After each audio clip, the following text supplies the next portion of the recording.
যারা সৌদি আরবে আছেন তারা অবশ্যই এই যে মুসির সাথে অনেক সবাই পরিচিত। মুসি এবং কি বারবিকেন, এইগুলো কিন্তু ডাক্তাররা বলে যে এইগুলো খাবেন, তাতে কিডনি ভালো থাকবে।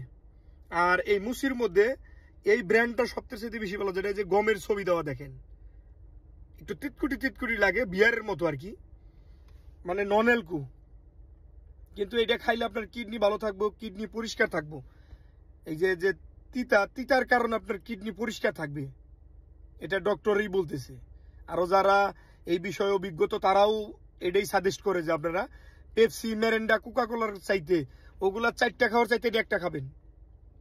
যারাই সৌদি আরবে কিংবা বাহিরে মিডল ইস্টে আছেন, তো পেপসি, মেরেন্ডা, কোকাকোলা কিন্তু অনর্গল অহরহর 2টা 3টা করে এক একজনে খাইতে থাকে প্রতিদিন। তাদেরকে বলবো গরমের সিজনে বেশি করে বেশি খায়, ওগুলা খাইলে আপনার শরীরের জন্য ক্ষতিকর, ডেঞ্জারাস, আপনার কিডনি নষ্ট হয়ে যাবে, তারপরে পেটের মেদ বুড়ি বাড়তে থাকবে, আরো অনেক সমস্যা। কিন্তু যদি আপনি এই মুচি খান তাহলে আল্লাহর রহমতে আপনার ওগুলা কোনো সমস্যা দিবে না। আমি ঠান্ডা খুবই কম খাই, ঠান্ডায় আমার অ্যালার্জি। আর যখনই 2-1টা খাই, এই যে মুসি, এটা হলো যে আমাদের জুলাস চাচা, ওনার সাথে জুবাইলে দেখা হইলো। আমি আজকে তানাজি বাসছি খুবার থেকে, তো জুলাস চাচা জোর করে টাইনে ধরে নিয়ে যায় দোকানে যায়, পর বলে তেলে মুসিই খাও।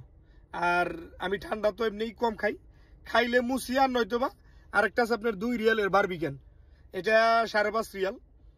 আর বারবিকেন হচ্ছে আপনার টিনের যে ক্যানগুলো, ওইটা নেয় হলো 2 রিয়াল, কত জায়গায় 2.5 রিয়াল। তো ওইটা খাই, আর নয়তো মুসি। এইগুলো খাবেন, কিডনি পরিষ্কার থাকবে। অযথা কেন নিজের শরীরের ক্ষতি করবেন পেপসি, মেরেন্ডা আর 7 আপ এগুলো খায়? যখনই ঠান্ডা খাইতে মন চাবে এগুলো খাবেন, মুচি খাবেন, বারবিকেন খাবেন, যেগুলো একটু তিতকুটি এগুলা খাবেন, কিডনি পরিষ্কার থাকবে।